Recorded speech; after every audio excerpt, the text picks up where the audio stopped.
What's going on everybody, Jammers here back with another Street Fighter V video, and this video will be covering the fourth part in the A Beginner's Guide to R.Mika series. We've come to the midpoint in the series now, and the feedback I've received on these videos has overall been positive, so thank you all so much for that. Now this next topic is something I've been itching to upload for a while now, as it's something that every Mika needs to understand. Basic combos, anti-airs, go-to normals. I've pretty much covered the fundamental stuff when it comes to learning any character. But I think it's high time I explain to you guys one of the reasons why Mika is such a threat in Street Fighter V. And that reason is throws.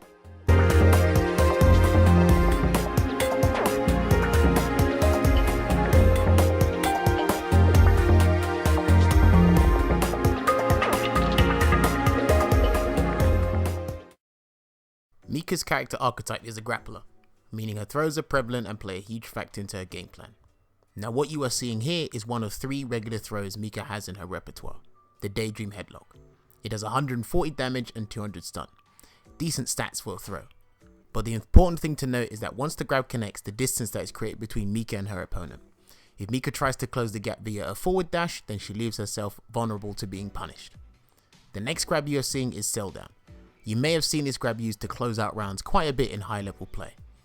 Just like Mika's forward throw, it does 140 damage and 200 stun, but the distance created between Mika and the opponent this time round is much wider than Daydream Headlock, so try not to be eager to chase down your opponent if this doesn't KO them. Now the final regular throw you are seeing here is Dream Driver Throw. This throw is weaker than the previous 2 damage and stun wise, and it only works on crouching opponents, but it leaves Mika slightly closer, allowing her to somewhat maintain her offense. Again, don't try dashing in because it's fraudulent. In the corner you can create a mix-up between micro walk into a button, whether it be stand medium punch or Lady Mika, or you can just walk up throw because the opponent will be afraid of that button. Now please keep in mind that all throws are regular ones, meaning that the opponent can break them and reset the situation. This next throw I'm showing you is an extremely strong tool for Mika in terms of taking her opponents to the corner, and that is via Brimstone.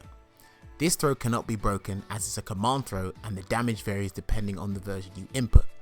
The reason Brimstone is such a powerful throw is due to the fact that Mika can forward dash afterwards and be left at a slight advantage. This allows her to input another throw or a button without having to worry about certain wake up options. Now the EX version is a little different. First of all, it consumes critical meter, but the reward Mika gains from this is a lot better than the regular version. EX Brimstone causes a hard knockdown, meaning the opponent cannot vary their wake up timings and they are forced to guess Mika's next course of action. Again, you can input a throw or a button without having to worry about certain wake up options.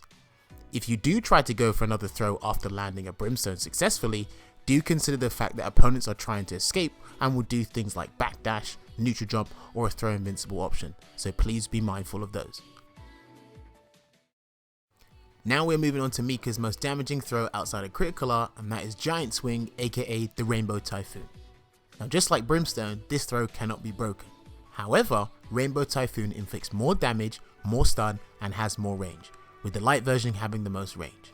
The thing to note down about this grab is that it doesn't allow Mika to maintain offense, and more importantly, it side switches, which is a big deal in 2D fighting games. Again, the EX version requires critical meter, but once it connects, it inflicts a monstrous 240 damage and 250 stun, and has range tantamount to, if not slightly better, than the light version. There's quite a few situations in which you can use Rainbow Typhoon, but with all things considered, you should know what its main objective is: to get the stun to help close out the round or just KO the opponent. The final grab you'll be witnessing in this video is our 7 colored bomber's ultimate grab, the Peach Assault. This is Mika's critical art and requires all of her critical meter to execute it. Now there's not much to remember about Peach Assault, aside from the fact that it can only be comboed into from normal attacks. So an example combo would be stand medium punch into stand hard punch, then you input the Peach Assault. What's great about this critical art is that it is one of the few critical arts in the game that allow a legitimate forward dash after the animation, which allows Mika to go in for a potent mix-up. You could input a Lady Mika or a crouching beating kick or even a command throw after the forward dash. The downside to this attack, however, is that if done on wake up, it can be easily avoided. Opponents can escape just after the startup and get a punish. However, if the opponent is already committed to an attack, then it's more than likely going to connect. And that's pretty much it for the video, people. Hopefully by watching this you understand a little more about how Mika's throws work, from the regular ones all the way up to Peach Assault. and that you know where you can maintain offense and where not to overextend. Now there's quite a bit of things I missed out, but again, I'm trying to keep this as basic and concise without dumping hordes of information on Mika beginners. I'll leave video links in the description below regarding more intricate things about some of these throws if you wish to understand them on a deeper level, as well as other necessary video links. If you enjoyed the video and have not subscribed to the channel, then why not subscribe? If you don't want to, then that's cool. I'll also leave my other social media outlets in the description below if you want to follow me on those as well. Next video I will most likely be running through how Mika works with the V system, which I'm hoping to release a few days after this one has been uploaded. This has been your boy HD Jammers, and I'll see you guys on the next video. So until then, take care and enjoy the rest of your day.